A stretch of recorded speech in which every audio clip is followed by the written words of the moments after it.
भैया हो, अर्घ के बेरा होखे लागल। सब लोग छठ घाट चल दिले। ऐसन में माता गौरा भगवान भोलेनाथ से जाके कहली है कि ए स्वामीनाथ, सब लोग छठ घाटे चल दिले आ रउआ अभी ले तपस्या में लीन बानी। चली छठ घाट। ऐसने में गायिका अनामिका केसरी के भाव लागल।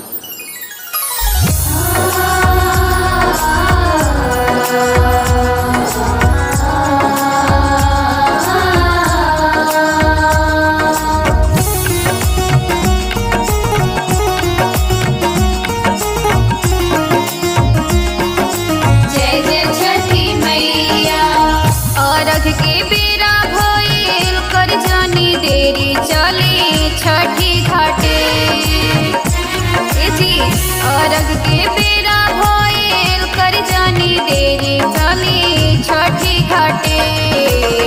कार्तिक के पापा हली पेन्ही पियरिया दौरा लिही माथे।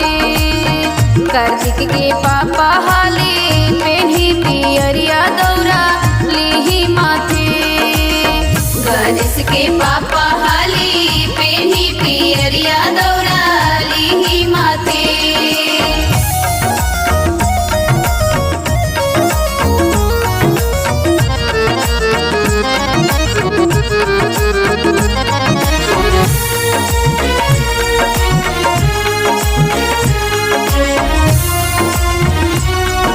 जय जय छठी मैया।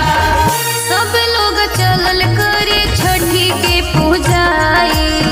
बैठल बानी रौरा धूनी रमाई।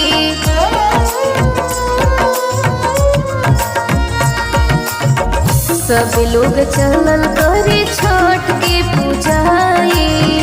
बैठल बानी अबले धूनी रमाई। विष्णु भी जाले करे छठ के पूजाई लक्ष्मी जी के साथे। विष्णु जी जाले करे छठ के पूजाई लक्ष्मी जी के साथे। कार्तिक के पापा हली पेन्ही पियरिया दौरा लिही माथे। कार्तिक के पापा हली पेन्ही पियरिया दौरा लिही माथे।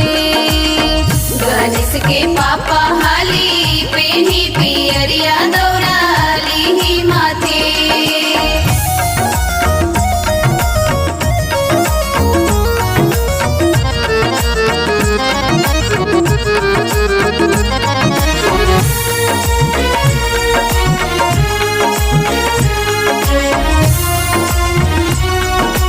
जय जय छठी मैया।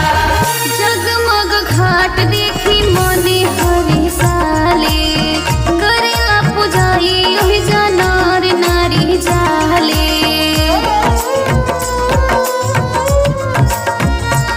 ए जी जगमग घाट देखी मोन हरी साले। करेला पुजाई ओहि जानर नारी जाले। दीदी आशीष गौरव जीते अनामिका के अपना हाथे। दीदी आशीष रवि रंजन अनामिका के अपना हाथे। कार्तिक के पापा हली पेन्ही पियरिया दौरा लिही माथे। कार्तिक के पापा हली पेन्ही पियरिया दौरा लिही माथे। गणेश के